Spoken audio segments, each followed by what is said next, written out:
यह सिर्फ एक ट्रेन हाईजैक नहीं था, यह एक राष्ट्रीय शर्म थी। सैकड़ों मासूम यात्रियों से भरी एक ट्रेन, जिनमें पाकिस्तानी सेना के सदस्य भी थे। चारों ओर से सशस्त्र विद्रोहियों की चीखें, डरे हुए लोगों की चीख पुकार और पाकिस्तानी सैन्य प्रतिष्ठान की गहरी बेइज्जती। अब सवाल उठता है, क्या पाकिस्तान वाकई बलूचिस्तान को खोने की कगार पर है? क्या देश एक और विनाशकारी विभाजन की ओर बढ़ रहा है? यह अब सिर्फ कल्पना नहीं रह गई, पाकिस्तान इस सच्चाई के बहुत करीब पहुंच चुका है। बलूचिस्तान में जो जाफर एक्सप्रेस हाईजैक हुआ, उसने पूरी दुनिया को हिलाकर रख दिया है। बलूच लिबरेशन आर्मी BLA, जो खुद को स्वतंत्रता सेनानी कहती है, ने इस ट्रेन पर भयावह हमला कर उसे अपने कब्जे में ले लिया। हाईजैक की गई 180 यात्रियों में से अधिकांश पाकिस्तानी सैन्य बलों से थे। लेकिन यह सिर्फ एक हाईजैक नहीं था, यह एक सशक्त संदेश था। बलूचिस्तान अब चुप नहीं रहेगा।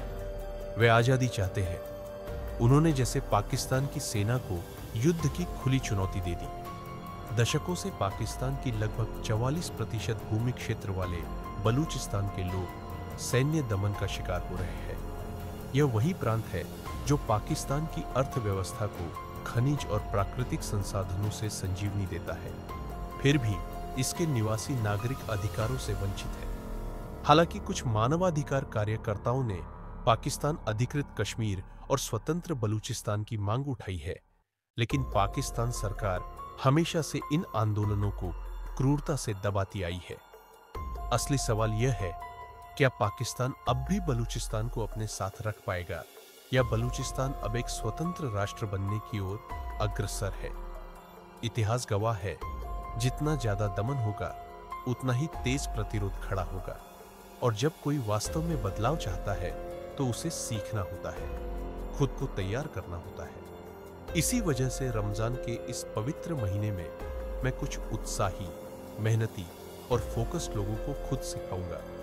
प्रोफेशनल वीडियो मार्केटिंग, यूट्यूबिंग और प्रीमियम वीडियो एडिटिंग के जरिए फ्रीलांसिंग करियर कैसे बनाया जाए। जो कुछ मैंने पिछले 8 सालों में सीखा, वह मैं आपके साथ बांटूंगा।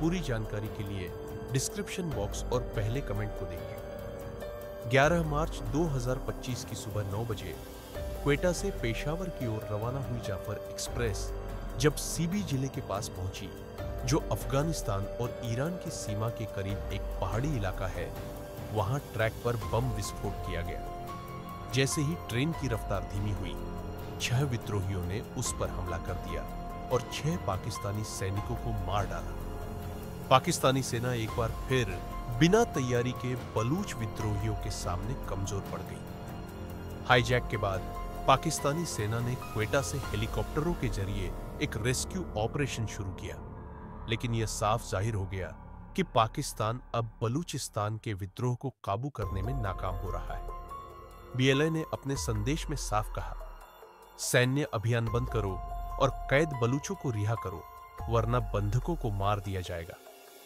एक ओर पाकिस्तान आर्थिक संकट और राजनीतिक अस्थिरता से जूझ रहा है, दूसरी ओर इस हाईजैक ने उसके अंदरूनी हालात की कमजोरियों को उजागर कर दिया है। पर सवाल है, स्थिति इतनी बदतर कैसे हुई? क्यों बलूचिस्तान पाकिस्तान से ही आजादी की लड़ाई लड़ रहा है? और क्यों पाकिस्तान तबाही के कगार पर खड़े होकर भी सच्चाई को स्वीकार नहीं कर पा रहा? इसके जवाब के लिए हमें थोड़ा इतिहास में झांकना होगा।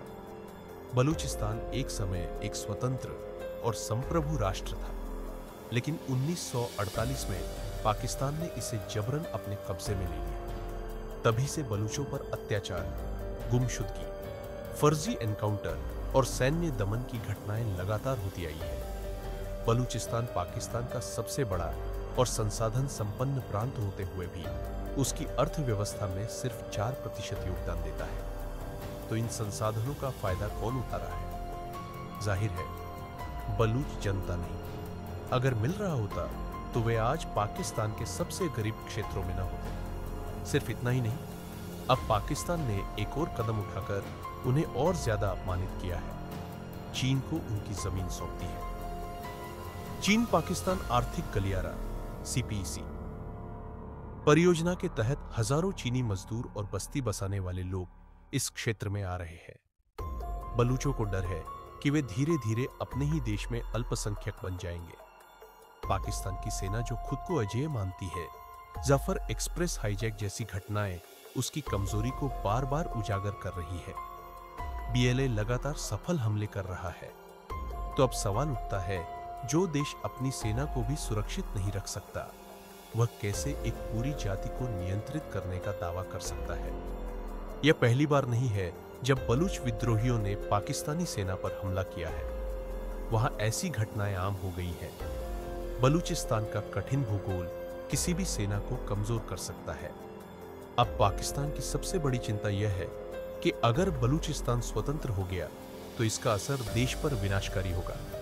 पाकिस्तान अपना 44% क्षेत्र, विशाल खनिज और ऊर्जा संसाधन और अरब सागर का महत्वपूर्ण रास्ता खो देगा। इतना ही नहीं, इसके बाद सिंध और खैबर पख्तूनख्वा जैसे प्रांतों में भी स्वतंत्रता की मांग उठ सकती है।